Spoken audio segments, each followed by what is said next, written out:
Hello everyone and welcome to Lazy English Learning. Today we are bringing you a very detailed update on the negotiations between the United States and China regarding TikTok. If you've been following this story, you'll know it's been going on for quite a long time and the situation keeps changing.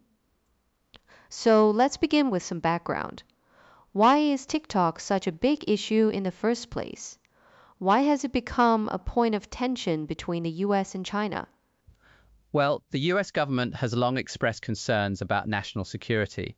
Officials argue that TikTok, being owned by the Chinese company ByteDance, could potentially give the Chinese government access to American users' data, such as location information, browsing habits, and personal messages. There's also the fear that the recommendation algorithm could be influenced to promote certain content or suppress other content. And in response to these concerns, Congress actually passed a law last year, right? That's right. In 2024, Congress passed a law requiring ByteDance to either divest, meaning sell off, TikTok's US operations, or face a nationwide ban. At the time, this was seen as a very bold move because banning such a popular app would have huge consequences, especially among young Americans who use TikTok every day. I remember that earlier proposals even mentioned Oracle and Walmart possibly taking a stake. Yes, exactly. In the earlier stages, there were drafts suggesting that US companies like Oracle and Walmart might step in to take partial ownership.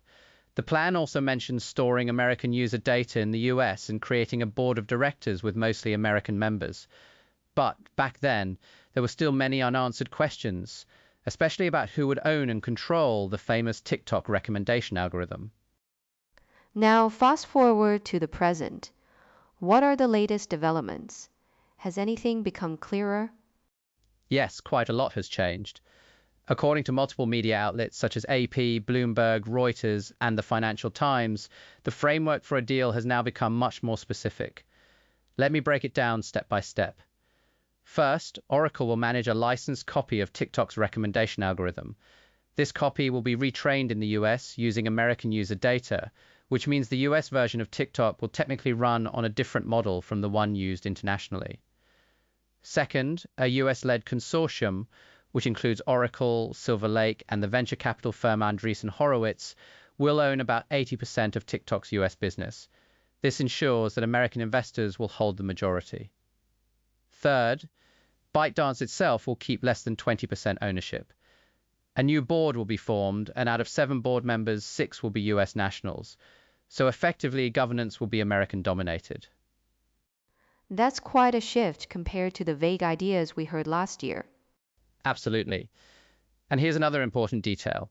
The White House plans to issue an executive order confirming that this arrangement complies with the 2024 law. Also, the deadline for divestment has been extended all the way to December 16, 2025, giving everyone involved more time to finalize and implement the agreement. And how about China's position? Has Beijing accepted this framework? Interestingly, yes. Reports say Beijing has given its approval to the general framework, including the licensing arrangement for the algorithm and the intellectual property. However, some details are still not entirely clear. For example, how much influence ByteDance might still retain behind the scenes, how auditing will be carried out, and exactly how the licensing will function in practice. So, what are the remaining risks? What could still go wrong? There are several uncertainties. One question is whether licensing the algorithm, instead of fully transferring it, will really satisfy US national security concerns. Another question is how transparent the oversight system will be, and whether Congress or the courts might challenge the deal in the future. And from the user's perspective, people wonder whether the recommendation experience for US users will differ from what users in the rest of the world see. To wrap things up, the TikTok deal has evolved from vague ideas into a concrete framework. Oracle will control a US-trained algorithm, American investors will own the majority, and the arrangement seems to comply with the law. Still, the real test will be in the details, oversight, auditing, and how everything works in practice. Thank you for joining us on Lazy English Learning. We'll keep monitoring the situation and bring you further updates as soon as new information comes out.